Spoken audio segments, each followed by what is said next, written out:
welcome to a bonus episode of Work the Left Side. Obviously, we had the Mark Haskins interview Wednesday, but we could not talk about WrestleMania, seeing as it was last weekend, and obviously it's the showcase of the Immortals. So we have Ash and Logan. Just gonna sit here and talk about Mania, the good bits, the bad bits. Wasn't really that many bad bits from me personally, so we'll discuss both nights and focus on the really good stuff and just kind of sum up the other stuff. So, gentlemen, Sure. How are we? Doing good, man. Yeah, good. Good. So, first things first, as a whole, did you enjoy Mania? Logan? Yeah, I enjoyed it. I think I enjoyed one night better than the other, but they were both overall good nights and worth watching. Yeah. I thought overall it was a damn good WrestleMania, but obviously there was a few moments, not too many. And I'll have to admit that I've not seen the entire card. I saw night one, but on night two, I did skip past a couple of matches because I usually organise my night shifts around like watching pay-per-views. So I finished my night shift on the kind of Saturday night / Sunday morning. So this was obviously on the Sunday night. So I caught up with this at home. But obviously I've got the child. She might wake up at any moment. So I skipped past a few just to make sure I've seen the ones that I wanted to watch. So I've seen about 80% of the show. Well, just ones that you skips now because I'm not really too bothered about talking about them or focusing on them. Again, no besmirchment, but one of them was obviously Brock Omos. It was a nothing match for me, really. Yeah, shrug of the shoulders for me. Yeah, big guys were slapping meat, but not in a really good way, like the IC title match was. And then the women's showcase match. 8 very talented lasses. But let's say it was a showcase match. It was what it said on the tin. Yeah. And, obviously, Ronda and Shayna won, which, realistically, that's an untouchable team in fairness. So it should be, but sports entertainment, man. But yeah, man, with this merger of the UFC or on company thingamajig, you never know. And obviously shout out to Raquel Gonzalez as well, because her future's bright. I'll send that to you the other day, man. Just her future's bright. She needs to turn heel or something, because the whole smiley, not really doing anything else but smiling kind of persona that she's got going on, it's just kind of like, doesn't feel like it's truly her. Yeah. Like something big needs to, like, she needs to snap and just go on a rampage kind of thing. So we'll see. That's the thing, though. I think you've got Ripley as the kind of the hench female heel, aren't you? So I think you're kind of the face counterpoint, which hopefully will lead to that, because Raquel versus Ripley should be an absolute banger. Did they ever meet in NXT, or was Raquel a little bit after Rhea went up? I can't remember. I'm sure she was after Ripley went up. Yeah, I feel like that as well. But yeah, that's a good point actually, with you saying they're fairly similar in stature. Anyway, those two matches off the table now. We'll start with night one. Yeah. I'm trying to rack my brain. It was Cena versus Theory. Cena Theory, that's it. Yeah, I think obviously they're getting behind Theory. I think everybody thought Theory's future was in the shitter after he wasted his money in the bank cash-in on a mid-title. Obviously, he was very highly associated with Mr. McMahon, but obviously they've stayed behind him. There was just a little swerve, and it seemed, from what I've seen, like his feuds with Rollins and Ali and those kind of matches. The guy is solid. And this was just another massive notch in his belt, really. Yeah. He's got something to offer, that's for damn sure. And what is he, like 25 or something? 24. 24. So young. And he's on WrestleMania already. mighty impressive, and it can't hurt getting the big win over Cena. But like, I'm going to sound really harsh now, but it's not meant to be harsh. It was more of like a holy shit, I'm getting old. It was like I couldn't stop looking at John Cena's balding hair during this match. No, I don't mean it in a bad way, but it was such a distraction to me because, like I say, it was just a realization, like, holy shit. Like, am I this old now that like John Cena is going bald? Because it was just like a holy shit moment. But yeah, the whole match I was just so distracted, and then I felt like the camera angles were doing the best to like not like focusing on it. But then like I think he put Theory in the STFU or whatever it was called, and yeah, it was just like right there, and I was just staring at it like holy shit. But anyway, yeah, the match itself was fine, and Theory winning was the absolute right decision. 100%. Yeah, and obviously Cena was quite associated with that US title after his open challenge reign, that kind of thing, so it made sense. Yeah. And yeah, like I said, it did the trick. It got the crowd going. Cena got the crowd hyped up, and yeah, that was jobs are good one for me on that one. Yeah, for sure. What came after that? So I'm not sure this is the exact order, but what I've got on the card on the tag match. The BT, yeah, it was the tag team showcase, but yeah, the order's not correct on this card, but yeah, it was the tag team showcase, which was a lot of fun. Yes, as you would expect with the teams involved. What do you think, Logs? No, I enjoyed it. Like I said, it was.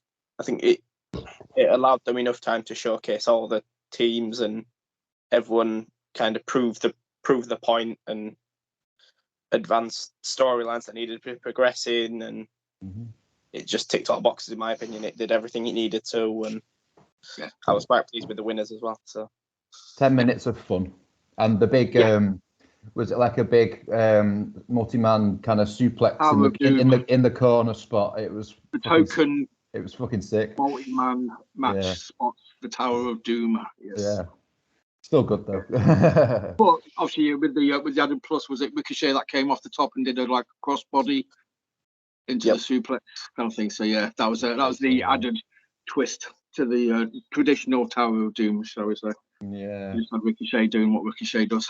Yeah, and it is all. We were laughing about it the other day, but it is also kind of funny that Braun Strowman's had all these things to say about the high flying kind of guys, and all of a sudden he finds himself tagging with Ricochet, who's like one of the best at that kind of wrestling.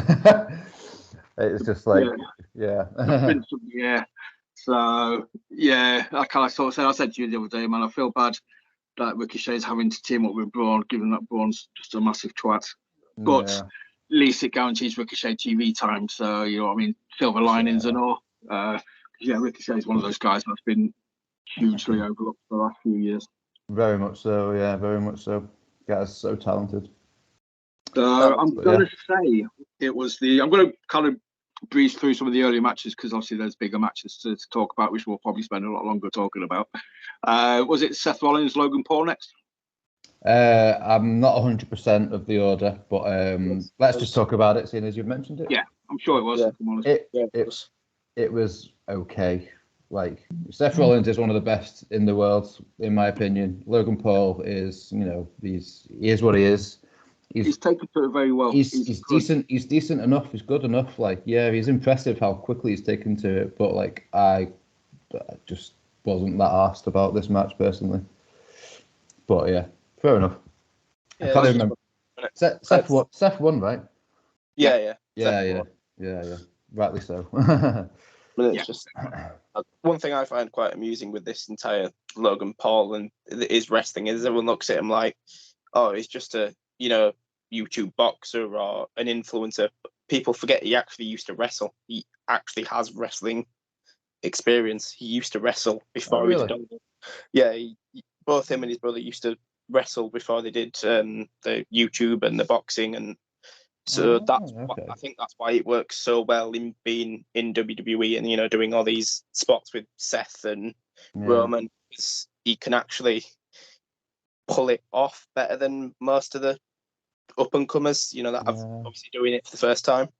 Explains why he's taken to it so quickly. Yeah, and explains why obviously they must be supporting him because they're giving him matches against Seth and Roman, and whereas most people that have only just come in don't get to them to as soon as he did. Yeah, but he's a huge name all by his own right, really. And yeah, so. The guy's got like 10 billion viewers or something, can he? Yeah. So I think like he talks about it with like Haskins the other day, you know, just how wrestling has evolved, and obviously the how social media plays such a massive part, kind of thing, and you can understand why guys like this are getting signed, because I think the guy's got something like 10 billion or 10 million social, or 10 might be 100 million social media followers.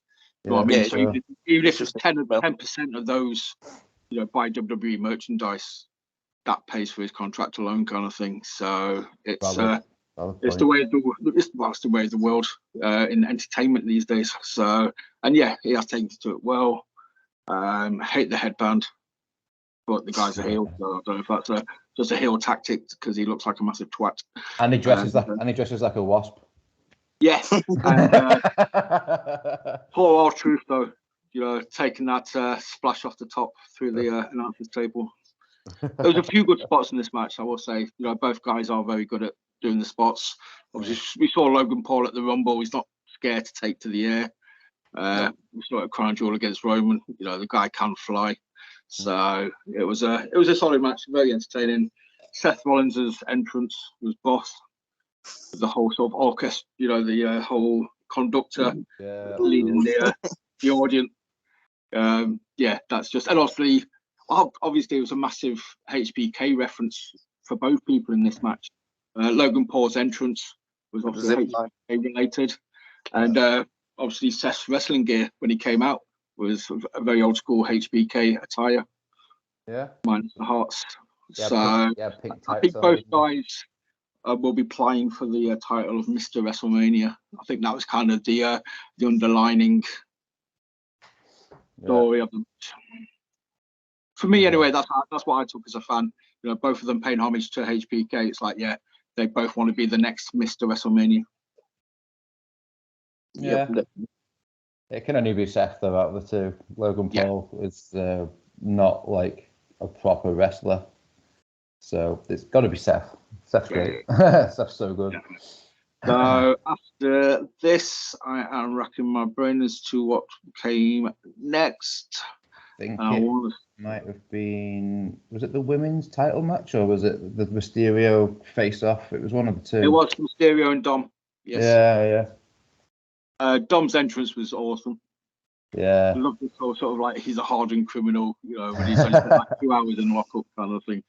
That was awesome. And obviously Ray paying homage to Eddie. Yeah. And Muta at the same time as well. He did Muta, the mask was great. Muta, wasn't it? Yeah, it was a cool mask, cool as fuck. But Con Dom is funny as like he's funny. He's really entertaining. I'm a big fan. But I wasn't all that engaged in this match, if I must be honest. It was fine. But I didn't care either way.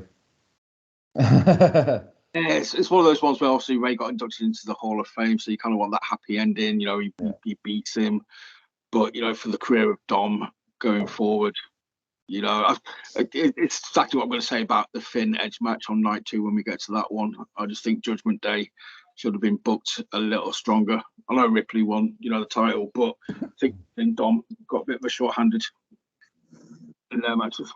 Yeah, maybe so. But it's WrestleMania. It's meant to be, you know, sending the people away happy for the most part. So obviously Ray got the W. Yeah. Nice to see Finn come out. Obviously tying into the family angle with Dom's mum and sister in the audience. Yeah. Throwing water in his mum's face, the dastardly little heel. He plays a good shitbag, doesn't he? He does. He's got a very punchable face, hasn't he? That's why. I do enjoy a good shitbag. Yeah, I absolutely love the Eddie Guerrero mullet that he's got going on. It's just it's wonderful. It's absolutely wonderful. Enjoy it while he has it, because I feel like a her versus her thing might be in the future for him. I'm guessing, but it is a thing of beauty that her. Yeah. It inspires me. That's how I'm growing the Dom. Woohoo! Go on, son. Lokes, what do you think, man? Obviously, from a new face, sort of not really. Well, about Ray, obviously from the 2K showcase and stuff. But yeah, so you're probably more accustomed to Dom than you are Ray overall, I would say. I don't know really, because obviously I know Dom's not been around that long, has he? He's only been around 2 years, I think. 3 or 4 years. It was pre-COVID, wasn't it? So, but yeah, I'd say, like I said, it worked. It was quite cool how they kind of made it out like, it wasn't going to happen, and it did. And then it was like, oh, well, in this case, is he going to put over his own son? Considering most people, it could be coming to the end of his career, so it makes sense to put over someone who's going to be there for the next 20, 30 years. But it is what it is. It did what he needed to, and it worked. There's always... Back in the day, Backlash was the pay-per-view after Mania, and you got quite a lot of rematches from Mania at Backlash. That was the whole point of the pay-per-view. I could have seen Dom going over. I think they've changed it around now. That I'm pretty certain Backlash isn't a thing anymore. I'm a bit out of the loop. It's called WrestleMania Backlash, because it literally has just been renamed WrestleMania Backlash, as far as I'm aware. Right, okay. It was last year at least. Right, okay, cool. Yeah, I think it is going to be. I'm hoping we get a Ray Dom rematch then, and then that's when Dom picks up gets the win kind of thing. Yeah, that'd be cool. And I'd like to see fantasy booking, but Cody and Roman for one title. Yeah. I'm not so sure we're going to get that after what happened on Monday Night Raw. Yeah, unfortunately. So yeah, good match. It was father and son. Can't begrudge them. They've got this moment together at Mania. There's going to be photos of this up in the house, and good match. Ray's Ray. He never fails to disappoint. Really, he's just what you get, and awesome. So, but I do believe it was potentially the match of the night next. Yeah. So. Charlotte Flair versus Rhea Ripley for was it the Smackdown? Women's title. Smackdown Women's title. Fucking so good. So good. Like, did you notice what Rhea was wearing at her entrance? She had like a hooded cloaky thing that Buddy Matthews wore in AEW recently. Yeah. If that's what you're referring to. Yeah, that's what I'm referring to, because it was actually because they tweeted about it afterwards saying, look, someone finally noticed, because someone tweeted at him saying that's your, little hooded towel thing that she was wearing, or whatever you call it. Yeah. That was quite cool. Sick though. Her attire was sick, with the whole kind of slicked hair and the dripping thing going on. Fucking ace, man. Ray is awesome. Always looks the part, especially. He's just one of those people, that just looks like a star. It always has done. Yes. You don't see many built like how she is and put together like she is, and she's fucking well good. She's so good, and it's worth noting that she is the first like truly Grand Slam women's champion within WWE. She's won every women's title there is, NXT UK title, women's title, the NXT women's, the Raw women's, the Smackdown women's, and the women's tag team. And I do feel like I'm missing something. Like I swear I saw like a graphic of all the things that she'd won recently, and it was like 6, but probably not. But yeah. Did she win the like Mae Young tournament thing as well? Are they including that? No, it was like a proper title belt. I'm sure that's it though. It must be it. I think that's it, because I don't think there is any others. Because obviously, my mind's probably just invented an extra that isn't there. But yeah, so she is a history maker, and she is 26 years old. Fucking A. Oh, it might be that she won the Rumble, because they tend to count that as like an accomplishment as well. She's a Royal Rumble. Maybe so, yeah. Maybe so, yeah. Yeah. But yeah, again, 26 years old, and she's completed it, mate. Yeah. WWE completed it. So, yeah. I'm out. Yeah, sick. I'm done. Big fan.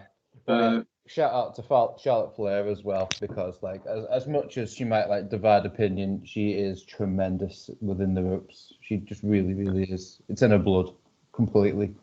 Yeah, that's it. I mean, obviously, you know, as fans, we hear the dirt sheet, the rumors, the deviant behavior, the kicking off, the drama. Obviously, none of us are privy to the actual truth to do with anything about that. So we don't know what goes on behind the scenes. Yeah. But it's easy to sort of rip somebody apart for having a bad attitude, blah, blah, blah. As a fan, the most important thing is, does she put on a solid match? Is she entertaining? Can she fucking go? And the answer is yes to all three of those. Yes, and yes. So that woman deserves all the credit she gets in the ring. Like I say, it's in her blood. She hasn't coasted by on her name. She's surpassed her name in the modern day era for me. And I think Ric Flair even sort of says now, you know, he refers to himself as Charlotte's dad. You know, Charlotte's not his daughter; he's her dad. Kind of thing. Oh, I'm the father of Charlotte Flair. Yeah, I'm better. I do think over the years Charlotte's been given the title too much. Yeah. But with her being a Flair and being so good and being the easy option, it's understandable, to be honest with you. It's not her fault. But she's great. She's really, really, really great. So fair play. I'd rather her have it than Becky. That's all I'm saying. So yeah. And obviously, and Ripley's 26, dude. Yeah. So the future's bright for her. It's just the whole everything about her. The fact that she's really the main focal point of Judgment Day when you've got Priest, Dom, and Finn in there, and yet she still carries it like she's the mammy. She's the main event in that group, in my opinion. She just is. Yeah. She's the most interesting point of focus, really. Yeah, and when you've got somebody like Finn in there, that speaks volumes about Ripley's character, persona, the aura that she lets out, kind of thing. And everything about this match was just spot on. The workings, the story. There was a handful of high spot moments as well. Charlotte's moonsault to the outside, the crossbody off the top. Ripley hit a couple of top rope. I think it was like a suplex or something, and obviously the top rope or the avalanche riptide. Yeah, big finish. Yeah, big finish. I will be for sure rewatching this match at some point. Probably in the build up to like our favourite matches of 2023 towards the end of the year video that we'll be doing, I would assume. But really good. Yeah, it's a very good shout actually. Yeah, this has got to be a match of the year contender for me. Yeah, it's up there. I'm such a nerd that I keep a memo on my phone with like my favourites throughout the year, so I don't forget anything. That's absolutely on the list. So to be honest with you, it's the only women's match in my memo at the moment. Hopefully, there's many more to come. What about you, Lugs? Are we overhyping this match, or did you rate it? Did you enjoy it? I think you got it spot on, and like I said, she didn't have a malfunction either, so it played quite well. Obviously, she had a malfunction last year. As far as the outfit, attire. So it was nice to see that they were able to pull everything through, and the match went quite well. Who was that, Charlotte or Rhea? Charlotte. Oh, right. Yeah, I've got a short memory, so you'll have to refresh my memory. I can't remember who she facing now. I can't remember who I want to say it was Becky, I think. Yeah. It was when she won. No, it was Ronda. Sorry, it was Ronda at WrestleMania last year when she won the SmackDown title against her. Oh, right. I'll Google it and YouTube it after this video. It's fine. Just to see what you mean. For me, this was a redemption as well from Mania. Was it 2 years ago when Ripley lost to Charlotte? Yeah. You know, when she was just coming up from NXT, she was on the verge of the push, and she just kind of got the momentum got stopped by Charlotte at Mania. So this was nice for that kind of thing. And as you said, Ash, Charlotte's tweeted out the belt's in good hands, and you said it. I agree. Yeah, just the camera angle showing Charlotte looking up at the ring and smiling at Ripley holding the belt. Yeah, but it's just a nice touch. You know what? And it's sick to see that kind of like respect from one to the next. Yeah. And it's not even like Charlotte's that old, but she represents like the generation before Rhea, even though she's only like in her early 30s or something. But yeah, it's just one of those things. So yeah, really good. Which then should we move on to the next match? Yeah. Which was another women's match. It was just kind of something. It was something. So yeah, Becky, Trish, and Lita versus Damage Control, which was okay. Damage Control are just kind of floundering a bit, aren't they? They never seem to win. I don't watch WWE week by week, but I watch the pay-per-views, or what they call PLEs, premium live events, and they just never seem to win. And I don't understand why, because there's loads of talent there that should be getting. It's a great faction. I mean, Bailey's boss. Yeah. Love Bailey. She's like, as much as I say how great Charlotte is, Bailey for me is the total package out of the four horsewomen. She's my favourite one out of the four, kind of thing. And she's got junk in that trunk, brother. Yes. Dakota Kai, and obviously Io as well. You know, you've got this awesome heel faction. That's. When I watched the Rumble, I was like, at last they're booking them strong because they were facing the Women's Rumble. But I was talking to Ryan, and he was like, they basically get squashed every week on TV, kind of thing. They get made to look, like fucking worthless on TV, and it's like, why? So you've got a good heel faction, book them strong. Yeah, they build them up through promos, and then as soon as it gets, to the actual match that they use all the promos for, they then get squashed. And I'm like, you've literally had them build up matches for weeks using promos and attacking their opponents, and then it gets to the match, and it's like, yeah, you're just going to lose now. So it's like, you've wasted all this time, and strange one. You need to. But I'm probably a few weeks behind on the TV before Mania, which I'll kick myself for because I was trying to keep up to date with it. But I was so out of the loop. I didn't even know Lita was back or women's tag champ was Becky. This match totally took me by surprise. Because I didn't even look at the card before watching Mania. I just watched it to see what was on, kind of thing. Yeah. And then those two came out, and I was just like, oh. I don't know. It's nice to see Lita. It's nice to see Trish, but it took me by surprise. I knew they were back and stuff, but I just wasn't all that interested. If I'm being honest. I don't have a lot to talk about on this one personally. Obviously, Damage Control, they're going to get a massive pop from being in the ring with Trish and Lita. That's their WrestleMania moment. That's going to be their WrestleMania memory for a while. Becky, I've said my piece on Becky numerous times. I'm not going to repeat myself. But it put a smile on my face. I was happy to see Trish and Lita. They can both still work. I think they were good enough at what they were doing. Obviously, as much as people big up, them starting the whole women's division, blah, blah, blah, they've probably got like 1/10 of the skill of the women in, wrestling today. In these days, for sure. Yeah, exactly. So, but, they carried the match well. And like I say, it's always nice to see them. So it put a smile on my face. I was happy at the end of the match. Yeah, I was happy the next match was coming up. I think we've covered everything apart from the main event. So, the Usos versus Sami Zayn and Kevin Owens. Just for mixed benefit. I think didn't the Miz and Pat McAfee have a segment. Oh shit! Yeah. Miz and Snoop Dogg Just came to out mention, with the whole thing. Miz, just so we're not being, biased to the Miz and how crap he is. Yeah, I went and made a coffee while that was going on. I can't be arsed.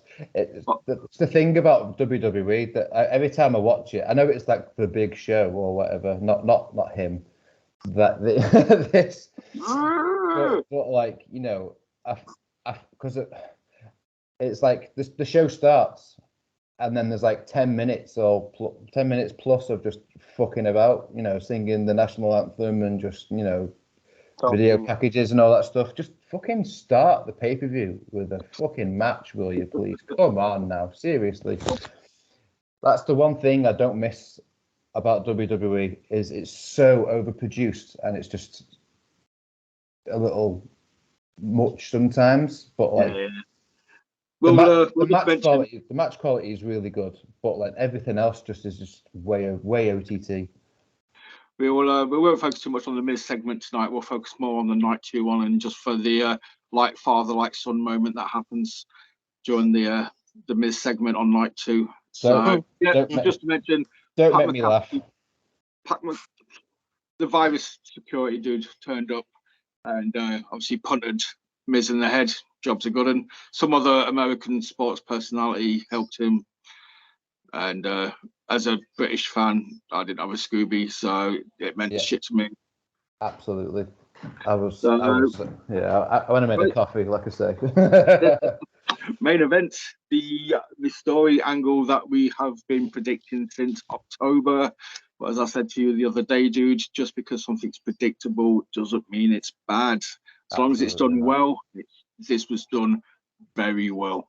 Yeah. This was done, like I said to you, man, even just a couple of weeks ago, you was questioning it. Was it going to happen? The whole, are the Usos still together? Is the bloodline still together? Bosh. Yeah, right. Now we've got Sammy and KO versus the Usos. Tag titles, Mania. Crack on. Yeah, it was perfect. Like, it was so well done. This is another match I'll be rewatching. Lots of ups and downs, drama, pure drama. Sammy was the first person to kick out of was it the one and done? Is that what you said it was called? Yeah, cool. And yeah, wow, it was just like really good, really well done, and the big payoff at the end with the big cuddle and the title win. Great stuff. What do you think, Lugs? I enjoyed it. It was a good match. Like I said, it did everything it needed to, and like I said, it led quite well into obviously the following night, which we'll get into soon. And it kind of summed up Bloodline as well, for the fact that you thought, this won't happen, because obviously the thing with Sammy, and then he got kicked out, and then so it's like, was it going to be, we're going to get Jay and Sammy versus Jimmy and Solo? At times it looked like Jay was going to follow Sammy, when that was kind of looked like they were going to kick him out, and then he disappeared for a bit, and then he came back. But yeah, it did what it needed to. It was a good match. I really enjoyed it. Yeah. Again, I think KO is like Marmite for some people, and it just totally baffles me. I just can't see. Obviously, again, referring back to the Haskins thing, he made reference to, there's people out there that think the Beatles suck. They can be like the most famous band in the world and have so much attributes, and and people still think they suck, kind of thing. Where for me, KO is just awesome. I can watch a KO match every day of the week. So good. I just think the guy's amazing. Sammy as well, and those two working together is just next level. It might have been a long match, but again, I always find this with KO matches and Sammy matches, they never feel long, just purely because they just know how to tell the story and how to, the pacing is always spot on. So it could be a 40-minute match, but it feels like a 20-minute match. Yeah. And I think what's the same with the Usos, it's not their first rodeo. They are possibly one of the greatest tag teams in the world today, and for the last 10 years, for my liking. I think so, yeah. 100%. And like I said, yeah, man, we got this was the feel-good WrestleMania. This was the old school, send the fans home happy WrestleMania moment at the end kind of thing. The good guys won. They got the tag titles. Yeah. And it was just awesome for me. I absolutely love this match, and I will be rewatching it numerous times. Yeah, absolutely. Definitely. All the feels. So then we go on to night 2. Obviously, we don't need to talk about the first 2 matches. We mentioned them very briefly at the start. So after those 2, was there less matches on night 2, but just longer matches? Because I got a feeling for me, there's only 3 more matches. I think so, yeah. So those are just like 5 matches on this graphic. There's 6 here, and on that graphic, there's 7 for night 1 and 6 for night 2. Right, what's the because obviously you got the IC belt, the Hell in a Cell, and the main event. What am I missing from night 2? Bianca. Bianca, women's title. Yeah, Bianca and Oscar. Right, we'll get that one talked about first, then, before we get to the 3 big boys. Thoughts? I was hoping this was going to be good, but it was kind of a bit meh, if I'm honest. I've not seen a lot of Bianca Belair, but from what I've seen, she's really good, and Asuka's awesome. But yeah, this match I had high hopes after the night before. I thought maybe they'd want to go out there and try and outdo that, which would be kind of impossible. But yeah, it just wasn't. Yeah, it wasn't great. Wasn't as good as it could be. The Ripley Charlotte match would kind of set the bar for them, and they'd go out and be like, right, okay, gauntlet down, let's go for it, and then they'd get close, if not match the quality of the Charlotte Ripley match. Oscar's obviously very, very capable of doing that. I think Belair's good. I just don't think she's that good. Yeah. That was the problem. But yeah, if we hadn't have had the Charlotte Ripley match the night before, this match would have felt a lot better.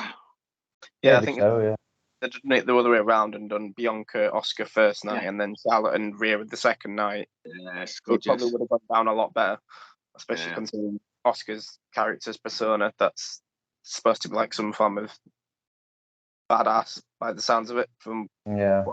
Oscar's always been a badass, regardless of whether she's Kana or whether she's Oscar or whatever. She's just this person. She legitimately fucking scares me. I would cross the street if I saw her. Crazy bird. I like it. Yeah, it was a bit like wasn't as engaging as I was hoping it was going to be. Yeah, it was. I thought Asuka was going to win personally. Yeah, I thought I would have been with the big like the gimmick change and how good she is and stuff. But yeah, no, I fully agree. I think I would have been the right shout. I don't know if I'm going to sound like a heartless twat here, but I don't know if Bianca's entrance kind of salted me a little bit as well, because I was just a bit like, oh fucking hell, this is just far too sweet. This is just too like. Oh, she had the kids out with her. Totally threw me off the fucking. Yeah, it stopped my momentum for the match. I was just like, focusing on the kids rather than. I mean, obviously, with the sweetness of it, I was just like, I wasn't before, but I'm a fucking diabetic now. So especially the reason behind the entrance as well, which they announced, I think, day after, or maybe the same day, but obviously after the end of Mania. But it was to do with a little girl, and I think something to do with like a mother passing, and that's why she got Bianca to come out and do the entrance, or the hair whipping, and because her mother died that night. Apparently, it was then a few hours before the start of Mania, which is why I took her in and got her on there. That makes me twat of the day, then, doesn't it? He didn't know, bro. He didn't know. It's me just merging the whole entrance, being like, it's too sweet. Yeah, it's because her mum died. Oh, for fuck's sake. Yeah. Well, I didn't know that. I've literally just learned that now, so I didn't know that. Oh. So yeah, this is the thing about going into like WWE events, like this one especially, because like a lot of other than like the main event and the tag team title match, I didn't really know any of the story building up into it because I was just busy watching like New Japan stuff, like as we were talking about the other day, Nick. Like I was just like watching loads of like old New Japan matches. New Japan, GCW, Bloodsport. Yeah, Dynamite Impact. That was just over WrestleMania weekend. So like just over WrestleMania weekend, like obviously all the other kind of smaller companies, they kind of piggyback off the back of it and run shows in the same town and stuff. So it was in LA this year. So yeah, over the few nights of WrestleMania week. So I work my nights Thursday, Friday, Saturday. So I watched. You tell the story. I'm just going to go get myself a shot of whiskey after. Hell yeah, dude. Yeah, numb the pain. So yeah, it was Impact versus New Japan, which was Multiverse United on the Thursday night, which was just like a really, really sweet card. I enjoyed it very much. So we had like we had Tanahashi versus Speedball Mike Bailey, who I think Mike Bailey is probably one of my favorite guys active at the moment. I absolutely can't stop watching the guy. We had Lio Rush versus Kushida, which was sick. Kenta Suzuki, which was sick. We had Jeff Cobb versus Moose, which was really fun. And then we had tag team 4-way for the Impact World Tag Team titles, which was Bullet Club, which was Chris Bay and Ace Austin, who we've seen, Logs. Yep. Versus Aussie Open versus TMDK versus Motor City Machine Guns. Yeah, loads of fun. And then I think I watched a little bit of a GCW show after that had, I think, Vikingo on it. I'm not sure though exactly. It's a bit. I've watched a lot of shows lately. And then on the Friday I watched Supercard, which was absolutely superb. Shibata winning the Pure title was amazing, like pure excellence. The main event was another emotional roller coaster. I'm just completely segueing right now. Sorry, I just need to get this. I just need to get this in there. Vikingo opened the show with Commander. So Vikingo did this show and then literally got in a van and went to go and do the GCW show somewhere else in LA. It's a pussycat. And we also got Tanahashi again as well, so versus Daniel Garcia, which was sick. And then I watched Bloodsport, which I'd never watched before, to see Kota Ibushi versus Speedball Mike Bailey, which is really interesting. It's, if anyone's never seen it, it's like the ropes get taken off the ring and it's just basically a grappling wrestling. You can still do backflips and whatever you want, like on the mat, but like there's no turnbuckles to jump off or bounce off or anything like that. So it's just a pure like and mat. The ring goes like flat and then up at the sides like Kumite style. Yeah, so I really enjoyed that. And then I watched the GCW Joey Janela's Spring Break, which I believe had Speedball Mike Bailey versus Vikingo, which was just I was laughing to myself because like these guys are like two of my favorites going at the moment. And I'm loving that Vikingo is just bursting into everybody's like attention span. I've been watching him for like a year and a half, 2 years, just mind blowing every time. And then the main event was Kota Ibushi versus Joey Janela, which was tremendous. Like I love Kota Ibushi. Anyway, I think I'm done segueing right now. So let's swing back into WrestleMania. But yeah, took the heat off me for 5 minutes, so that's fine. Thank you. It's been a very healthy week for pro wrestling, as you would imagine. And in fairness, it all ties into Mania, man. Because like you sort of said, it's great. You know, as big as WWE are, that they can go to a town, do a Mania, but you know, you get these other promotions coming into town and, like say, piggybacking. And you know, as much as I want to go to a WrestleMania, you know, at some point, you know, I also kind of want to go to WrestleMania because I want to go to all these other shows as well that are in town at the same time.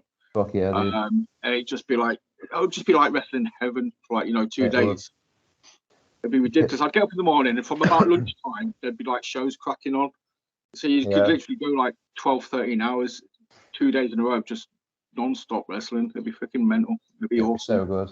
So yeah, over the course of WrestleMania weekend, Speedball Mike Bailey wrestled 10 matches in 3 days. 10. I believe Jeff Cobb also did the same, excluding his Dynamite appearance. So that would have been like 11 in like 5 days or whatever. But yeah, Vikingo I think was in maybe like 5 matches that I was aware of. I think I saw 3 of them. Tanahashi was into, Ibushi was into. It's impressive. It truly is impressive. Everybody gets paid at WrestleMania, baby. Everybody get paid. Everybody gets paid. So, right, the IC title. Oh, obviously, people were hyped for this because Sheamus versus Walter was a 5-star match. It was a match of the year contender. Me personally, I was hyped that Drew was involved, make it a 3-way. I thought it could only sort of improve it or make it even better. Also, I think some people are probably worried about it would mess with the dynamic. You know, why fix something if it's not broke? You know, these 2 guys can have a 5-star match. But for me, I'd just like Drew. I think it's nice for him to get involved. And yeah, man, I thought this was an awesome match. This is going to be another match that I rewatch a few times, I think. Oh yeah. Because this was big men slapping meat done right. Yeah. It was so good. Like, I enjoyed the fuck out of it. Big fan of Gunther. I like it. Yeah. Always been a fan of Drew. Sometimes more than others, and Sheamus just seems to have struck this sweet spot in his career. I didn't think anyone was going to win other than Volta. Volta. Thank you. Ooh, Volta, yes. Well, that's just ruined it. Call him Gunther. But yeah, I do feel like Sheamus does deserve a bit of something at the moment, but I'm not so sure whether it's the IC title just yet. I think he does, because I think they keep making out like, a massive deal about it. I think it's the only belt that sort of not held. Yeah, it's the only belt. Am I right? You watch the episodic stuff more than I do. Yeah, it's the only belt that he hasn't held in his career. He's had every other belt in his career, but the IC, which I think is why it was such a big. Which is why I think he got such a big pop when he got into it, because it was like, oh, is he actually going to finally get the belt that's eluded him all his career, sort of thing? And obviously, he didn't, but he might still do, depending on how they play it. Yeah, I think he should. I think before he retires, just as a massive thank you, because the guy's put in a fucking shift over these last 12 months. He's been awesome. He's upped his game. He's one of those guys. We've talked about it loads over the last year. You know how the appreciation of Sheamus, and also, we did a spotlight episode on him just purely for that reason. Just because he's one of those guys it's very easy to take for granted, and I think a lot of people took him for granted for 5-6 years, and now it's kind of like, oh yeah, shit, Sheamus is cool, man. Yeah, I've always kind of liked Sheamus, but like I said about Drew, sometimes more than others. It depends on what's going on with the story more. Yeah, I've always appreciated him. He's a massive Liverpool fan, and he seems like an absolutely sound fella. So I'm a fan of the human behind the character for sure. Yeah, that's it. And again, we talked about it. Obviously, if you go back and you look at Walter 2-3 years ago, he's half the man now that he used to be. But he's trimmed down. He's still a very credible big man. I still would not want to get fucking chopped off the guy. You know what I mean? I'm sure he throws hams, and you're just like, peace. Yeah, no. Sorry, you heard it. It's just like, nope. Death by chops. Unless it's by pork chops, I ain't interested. It ain't happening. But very good match. Dynamic worked really well. Obviously, you had the triple threat generic one man gets knocked out, leaving 2 guys in the ring for 5 minutes at a time, rotation. Yeah. But yeah, I thought, everybody got the spots in. And again, I think it helps when 2 of the guys in the rings are friends. Kind of thing. Obviously, Drew and Sheamus are very good mates. Yeah. And you always kind of got that sort of friendly rivalry to spark off of. And it just worked really, really well. I thought maybe we'd get a Drew McIntyre heel turn during this match, screwing Sheamus over. But it wasn't to be, which is fine. No. I just thought, just a little hunch, but I'm always I think wrong. there's more to come from the Bang Bros, just purely because I love that name, and they've got to keep them together in the front. So I want a Bang Bros t-shirt. Giggity. Just say Bang Bros, but it doesn't. It says Bang Bros. Yeah, for different reasons. With a new member of Johnny Sins is going to join the Bang Bros at some point. But yeah, banging match. Hell in a Cell. For me, I'll say it straight away, and then we'll talk about the match. Wrong result. Very much the wrong result for me. This was the one match, not because of the match, but the result left a very bad taste in my mouth. I love Finn. Finn's been one of my favourite wrestlers since I saw him as Prince Devitt, New Japan, and touring, the British Indies. I saw him have a couple of banging matches against the late great Chris Travis, and for me, man, Finn should have been the guy to go over Edge on this, purely to protect the. If it was just Finn, it might not have left such a taste in my mouth, but it was the Demon. That's what I mean. They built up all this suspension and bringing back the demons, and you don't want to go into Hell in a Cell maybe because that's where my demons come out. And it's like you've done all this work for him to bring out a character that's supposed to be an absolute badass and undefeatable, and then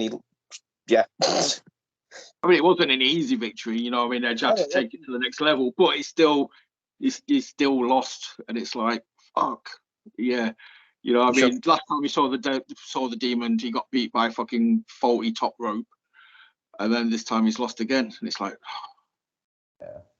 it's lost it now for me, which is a shame because the Demon is such a great persona, such a great entrance, great aura, everything about the whole Demon entrance was just it's what wrestling is for me.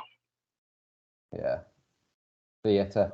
I was aware of him a little bit before he joined WWE, but I'd never really seen him before NXT, and those entrances were just unreal, goosebumps. Goosebumps. The Demon entrance at one of the takeovers. Yeah, goosebumps, kind of wow, kind of things. But yeah, I do agree. It's kind of just lost its wow factor now, and I think the reason that he doesn't do it all that often now is because he said it takes 3 hours to apply, which I can imagine is just fucking horrifying. But the man used to do it himself back in the day. Really? Yeah. And if, like yourself, if you weren't aware of Finn prior to WWE, Google Prince Devitt entrances. When he was touring the indies, when he was working ICW, Progress, PCW, stuff like that. When I saw him have his match against Chris Travis, he came out as Venom, in Venom makeup. He's wearing Joker makeup. He's come out in Freddy Krueger attire. I think it was an ICW show. He came out as Freddy Krueger, and it was just like, mwah! Just the paintwork was amazing. Oh, it was just. And the dude's just probably him and somebody that he knows has just been sat in the back, just doing it all for him. Yeah, seen all of them. I did my YouTube homework over the years for sure. Yeah, it's cool, man. It's cool. Did you guys see the picture of the injury? Balor received. Shit, man. It was fucking 5-inch gash on top of his head from the ladder. Yeah, it was smashing onto his head. Put his hand up to protect his head, and where obviously the step is, it kind of went straight through, just went through the gap. Did you say he got an injection and staples? Yeah, he got a numbing injection, and staples put into his head, literally during the match. Obviously, they kind of halted it while he was getting seen to, because I Edge imagine he was pissing blood. Stuff, you could, when you watch it, you can see Edge getting all the stuff out from under the ring or setting stuff up. Yeah. Buying him a few minutes, kind of thing. So yeah, well, that was happening. That's what was happening on Balor's head, and he went into surgery to get it properly closed up as well. So like, fair play to the guy, like finishing the match with a huge hole in his head. he's old school, man. He's hardcore, you know, and he trained at the dojos in New Japan. You know what I mean? The dude's business through and through. He's never stopping a match. Yeah, no, not at all. Yeah. And Edge's like entrance, like pre-entrance, if you want to call it that, like he came out to South of Heaven by Slayer, which I haven't been a Slayer fan in a long time, but like the teenage Ash was like, holy shit, South of Heaven on WrestleMania, holy shit. And then the whole, like, the weird glassy skull mask thing and the wings and the fire, was like, yes! Yeah. Awesome. But yeah. He knew Finn was going to have a good entrance. He was like, no, fuck you, mate. I'm having one. You know what I mean? Yeah. You're not stealing my thunder here, mate. Definitely. So, I love the whole. I mean, Lokes, I think you mentioned to me that there was talks of maybe Gangrel, you know, making coming out with Edge, because obviously he's tapping into the whole Brood thing. Yeah. And man, that would have been cool. Apparently, he was in town. Gabe, I forget his name now. Is it Gabriel David Heath or something like that? David Heath has to go. Yeah, apparently he was in town, which would make sense because there's all kinds of wrestling conventions and shows and all kinds of stuff on. So I did see a post, like a graphic of like a tweet that someone had screenshotted, and it was just like Tony Khan has allowed Christian Cage to appear in the Brood angle, and I was just like, my arse. My absolute arse. Like it would be so cool, but like my arse, because the whole reason. What was it? What was it a few months back where they asked Tony Khan for someone to appear, and all Tony Khan wanted was for them to acknowledge AEW on WWE TV, and they just wouldn't do it. I forget what it was now. But it was a few months ago, maybe like a year ago. But that did happen. That 100% did happen. But yeah, I looked at that and was just like, not happening. Be cool. But I did like the fact that Edge had the old school Brood picture on the back of his coat. So technically, you could see Christian. Christian was there. Yeah, so he was there in spirit. Yeah, for sure. Good stuff. But yeah, in the whole matches, Finn being trapped in the corner by the kendo sticks, flying drop kick by Edge. I thought, obviously, the problem you got with Hell in a Cell matches is, you know, the bar was set so freaking high. What, 25 years ago now? You know, I mean, that's still the benchmark for me in Hell in a Cell matches. There's never been one as good as that. The Hell in a Cell matches are very fucking hard to pull off, and it feel like a Hell in a Cell match. This to me felt very much like an old school Hell in a Cell match, which is the biggest compliment I can give it. Yeah. It was good. It was very good. And the coup de grace off the side of the cell through the table. That was I was marking the F out during that, like like wow. Oh, look, a step. How convenient. I must jump off it. As if this was never planned beforehand. Yeah. We have, obviously, the main event. I spoke to you, obviously, I said to you the other day, man, when I was talking. I noticed we had like an hour left. We was going into the main event, and I was like, oh, for fucking hell, it's going to be like a long-ass match. And as you noted, you know, Cody takes about 6-7 minutes. You have to stop and say hi to -1. Crossover. Then Crossover. Roman obviously takes 10-15 minutes to go through his spiel. So yeah, we was left with a solid 40-minute-ish match. And yeah, man, who'd have thunk it a year ago if you'd have told me that Cody Rhodes was going to be in the main event at WrestleMania against the head of the table, I'd have kicked you in the nuts for being a twat.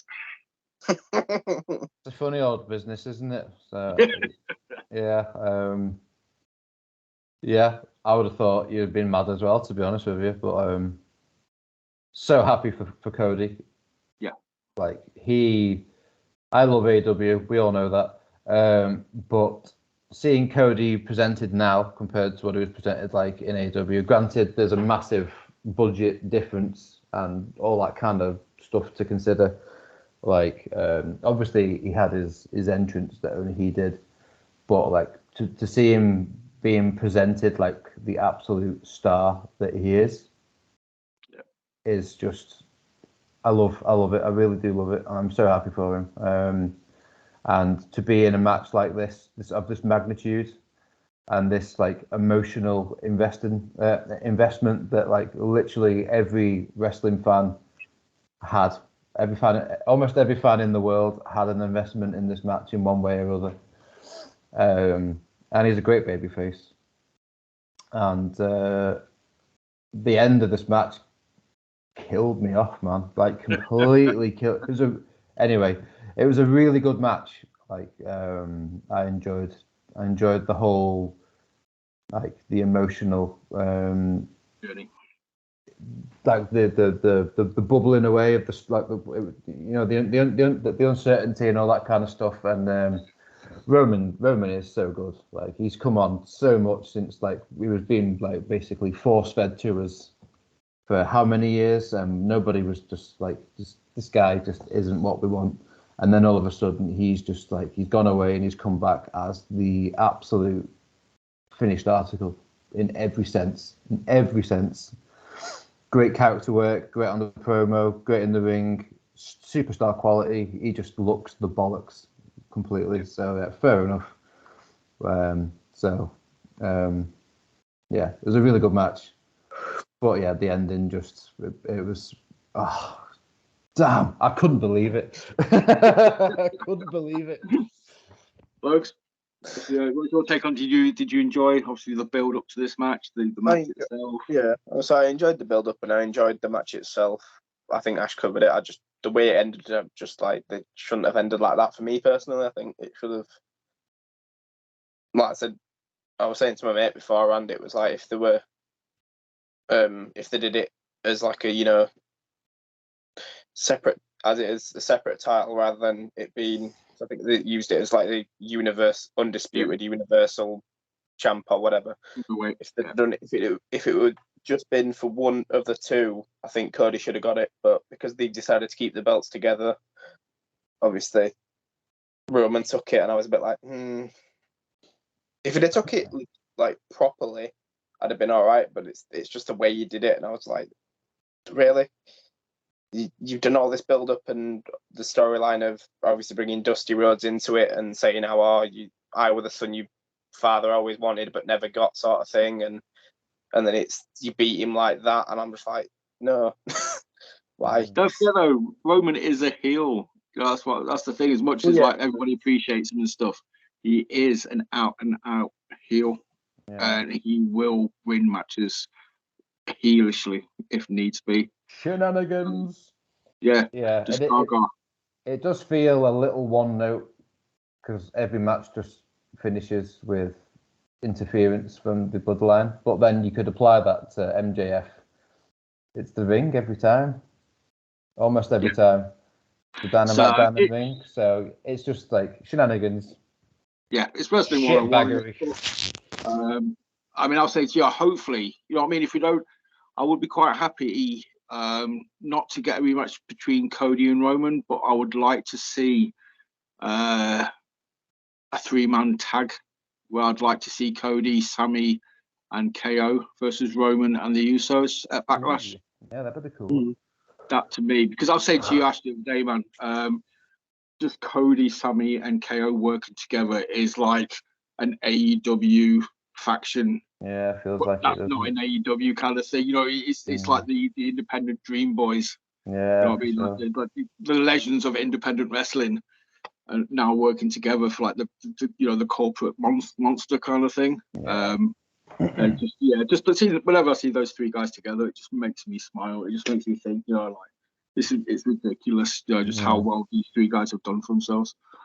It is cool. And just the spirit of indie wrestling is alive with those three kind of thing. So, but I'd like to see that. I was like building up, like I said this to you the other day, Nick. I was like, after the tag match outcome, and I was convinced myself that Cody was winning this title match. I was like, I had it in the back of my mind to say on this video, it's been a very good WrestleMania for independent wrestling. Yeah. But two out of three ain't bad. But yeah, it still has because Cody, although he didn't come from the Indies per se, he came through the WWE system and then went to the Indies later on and then absolutely won the lot, like NWA World's Heavyweight Title Champion, Impact World Title. He won something in Impact, I'm sure he did. New Japan Intercontinental Title. He's obviously created AEW, like fucking nailed it. He made it's like if Matt Cardona came back to WWE now. Obviously, he plied his trade. He learned I think Cardona summed it up perfectly. I associate this with Cody as well, with the success he had after he left WWE. WWE was their developmental. Then they went out in the world and became a star. Yeah, they became a star after they left WWE. Cody and Matt Cardona, I think, are two of the most successful. Having been kicked to the curb, I mean, they picked themselves up and they have just gone on and been so successful.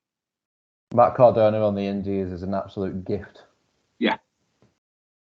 And I love him. But yeah, if and when he does come back to WWE, I will still think of him as like an indie star kind of thing, regardless of how many years he was in WWE prior to that. Just purely because of what he's been able to do, and it shows that they've got the wrestling, they've got the brain for it.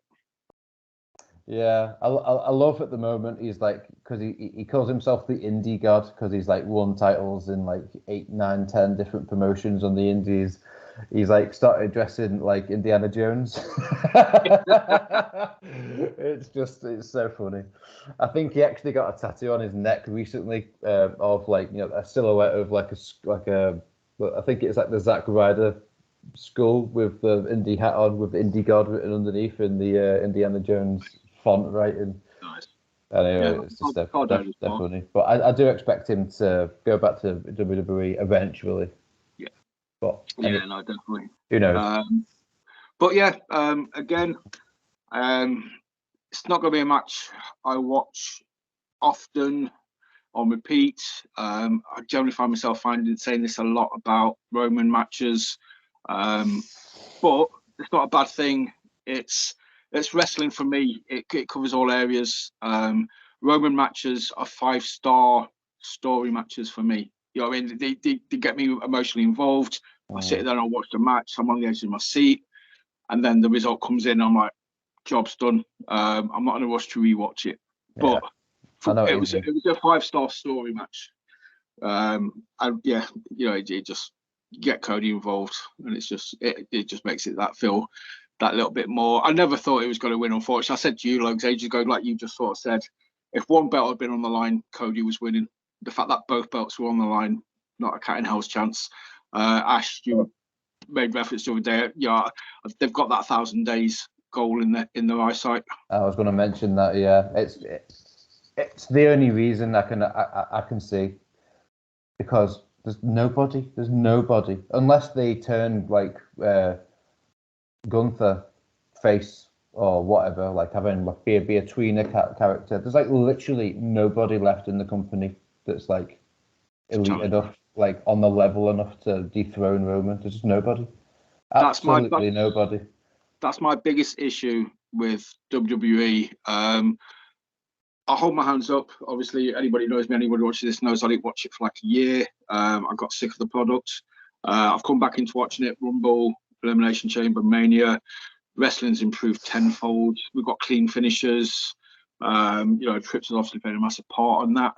But for me, obviously, they knew when Roman became champ that it was a long-term thing. they should have had something in place. Not to sound like an AEW fanboy, but they knew from day one that Adam Page was winning the title 2 years down the line. Mhm. That was the whole story arc. They had a 2-year story arc in line for Page for redemption. As soon as they put the belt on Reigns, they should have got somebody from the mid card and just started developing that story and building him up to eventually be the guy that takes the belt off Reigns. Yeah, I just don't know what the end goal is really. Obviously, it's going to be that's 1,000 plus. They should have picked somebody and been like, right, this is the guy in 2 years or 3 years' time who is going to take the belt off of Reigns. We need to start building it up now, kind of thing. Because anything else is going to feel rushed. Do you think it could be like? I know you've just literally said could feel rushed, but like, could it be Bron Breakker when he finally makes his way up from NXT? Because they seem to like how he does, how he works and stuff. I wouldn't have an issue with Breakker if they'd have promoted him, but if they'd have brought him up from NXT like 6 months ago or something, or a year, you know what I mean? Just done a quick transition, because he's the perfect guy for me. Breakker is that kind of guy who, you know, he's got the mic skills, he's obviously got the pedigree, he's got the family heritage. You know, he can do maths as well as his uncle. Jobs are good kind of thing. For me, Breakker's the perfect guy, but they need to start planting the seeds. Yeah, well, they just turned him heel on NXT. He lost the NXT title to Carmelo Hayes. That's another one I watched the other day. I watched the main event of NXT Stand and Deliver, which was really good. Yeah, and then Carmelo Hayes won the NXT title, and then Bron Breakker turned heel on the following NXT. So he's still got some more character development to do, like understanding how it all works. Hopefully he gets his rematch, and then he gets called up to the main roster, and then they can start sort of building to who's going to take the belt off of Reigns. I convinced myself Jay White was going to WWE because the way I've said this before, like I look at the rosters, and I just think this exact argument. WWE needed him more because their pool of like next, like title main event worthy, can do it all kind of talents. They just don't have any. There's not many, really. The reason, really, not many. Jay White's ready-made. Book him right, and he's there. Go ready to go. But instead, we're going to get Switchblade versus Absolute at some point. The Switchblade era has landed in All Elite. That's my terrible fucking New Zealand accent. Yeah, I'm a huge fan, so I'm buzzing. He's landed in AEW. I'm a huge fan. But yeah, I convinced myself weeks ago that's where he was headed. Logs, to put you on the spot, who takes the belts off of Roman Reigns? MJF.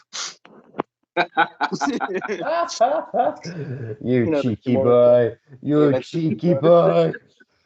That's enough of that. Pipe down with that kind of behaviour. It happens between Manchester and no more shenanigans. Dirty talk. I think he ends up relinquishing them because he's bored. Yeah. And then he leaves. I've been the champion for 3,000 some days. See ya. For me, Riddle is the last hope of a mid-carder that they can push into the main event spot. Nah, not for me. It's just, I know, again, he's very Marmite. Some people hate him, some people love him. I love Riddle. I loved Riddle in NXT. I love the whole stoner thing. It's just, and the dude's legit, man. He can fight, and he to me, he can win those titles and make them feel legitimate, kind of, and make it look legitimate. So Riddle's my last great white hope to get the belt off of Roman. When it turns, I'll be interested to look forward and sort of see when 1,000 Day is and when the next pay-per-view is after the 1,000 Day mark. Because on 946 now, I think. I think he was. Only a couple. All right. So it's only a couple of months away. So it could be like we might be talking SummerSlam then or something. Really soon. Yeah. SummerSlam title change. Call it. I don't know, honestly. I don't know. I feel like the original plan, because it's been WrestleMania goes Hollywood, would have been, it was Dwayne, wasn't it? Yes. I would have imagined was the original plan, but you know. Weird. I think if that had have happened, I think Cody would have won, because I think the original plan was to have Roman take on The Rock first night and then Cody the second, and then or vice versa. I can't remember, but if it was to happen, it was going to be Roman main eventing both nights and taking on Cody one of the nights and The Rock on the other. Wow. I think if they'd have done that, I think Cody would have won the title, and then obviously kept it for a little while. Roman would have been protected if he would have beaten The Rock to cement himself as the head of the table on night one. Got into night two at 50% because he's had such a hellacious match the night before. Cody beats him, but he's only beating him because he's at 50% kind of thing. Yeah, so he could have dropped the titles and been protected in the loss. Yes, would have worked, and I think it would have fit everyone, but obviously it didn't. So I think The Rock sulking after the whole Shazam thing and Black Adam thing, so didn't want to be part. Seems that way, doesn't it? We didn't mention the should we mention it? The Miz match on night 2. Shane McMahon, like father, like son. Like I'm not a bastard. I like to think I'm not a bastard, but when I learned that Shane McMahon had torn his quad, I couldn't stop laughing. I'm a horrible person and I'm going to hell. But like I don't know what it is. I just because it's Shane McMahon and literally nobody wants him in WWE. Like nobody's that arsed. And then he tears his quad doing the most innocuous thing, and obviously his dad's famous for tearing his quad. I don't know. The whole thing was just like I couldn't stop laughing.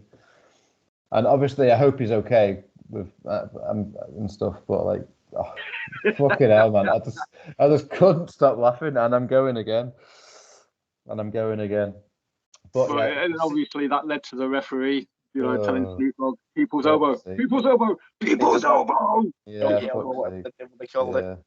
Dog elbow, wasn't it? It's just like absolutely ridiculous. Snoop Dogg stoned out of his face. I've not got a Scooby. What's going on? Yeah, that's literal fucking sports entertainment for you there. Snoop Dogg delivering a fucking people's elbow and pinning the Miz, who's a 2-time WWE champion. Grand Slam champion. Yeah, 2-time Grand Slam as well. Is that right? 2-time Slam champion. Absolutely hilarious. Seeing as we've mentioned injuries, I'd like to give a well wish to Dante Martin, who broke his ankle in horrific style at Supercard of Honor. It was gruesome. So best of luck in his recovery to super inhuman Dante Martin. I still need to watch that actually at some point. Supercard was awesome, dude. I recommend. So anyway, we have hit about an hour and 20. So just because this is going to be a motherfucker for me to edit, I'm going to start wrapping up. So and I will say, if you want to plug your socials, do your thing, say hello to anyone, say, gee, Mom, thank you. That's it. Go for it. Yeah, so my personal Instagram is at @tankle_grimoire, and I run the Work the Left Side page, which is at WTLS316.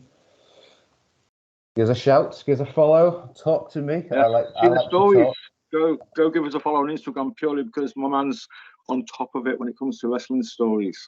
It's awesome. There's always about 8 or 9 things posted that are cool all day, every day. So the most active and social media site would be Instagram. So if you're going to follow us on anything, follow us on Instagram. I suck at social media. If you do want to give us a follow on Twitter, I do post some stuff. It's WTLS420. If you want to see highlights of British wrestling shows that I've been to, and Dynamite and WWE pay-per-views. Go check us out on TikTok, where you'll see snazzy little highlight videos at WTLS 420 again. Not inspired by RVD at all. Obviously, we're on Facebook, and me, myself, Ash and Logan all sort of post stuff and comment on stuff on Facebook. So if you want to interact with us and talk to us, call me a trap for the Bianca Belair entrance slip up earlier. By all means, I will hold my hands up. You know what you are, Nick? You're a cold-hearted, handsome devil. I am a stuck is nothing to me. So, right. So, yeah, that is it. This was our WrestleMania review. Kind of obviously just wanted to put this out there. If you watched it, liked it, enjoyed it, thank you very much. Hit like, hit subscribe, hit the bell so you don't miss future episodes. Share, help us spread the word. Yeah. Help the People's Podcast or Wrestling Show be out to the people. And look out next week as well, where I will be chatting to a certain scarce bird, Lizzie, Evo or Evo. That's going to be the first question I ask her. Is it Evo or Evo? Just to clarify. Evo. And she's on holiday this week, so I'm sure she'll be looking tanned and lovely next week when I speak to her. So by all means, as always. Yeah. Yeah, it's 1PW. Sure you don't want to join in, Ash? I mean, you know, you can join me for the interview if you want, man. If I start, you know, stumbling or anything, you two can just talk about football for an hour. Oh, mate, I don't know about that. I'm a bit awkward when it comes to stuff like I don't know what to say. Like, just complete silence. It's like, Exactly what's gone wrong with our season. Yeah. That would probably, you know, you could cover that in an hour. Fucking hell. So, where the left side becomes a football podcast. Soccer ball. I'm just winding you up now before we lose tomorrow. Go soccer. Yeah. And you take the piss out of me for the rest of the season. Yeah, so that's fine. So good. You'll probably still win the league, and I hope you do. It is also 1PW month on the Insta and in general, building up to what's the next event called? All or Nothing. All or Nothing. Thank you. Yeah, I was going back to the last one. So yeah, jump on board for some sick interviews and whatever else. Building up to 1PW. Exactly. Right, gentlemen, it has been an absolute pleasure. Ash, I will see you when I see you, Lokes. Also, I will see you tomorrow. Bruce. And thank you for joining me. Thank you for talking. Always a pleasure. Peace out. Peace.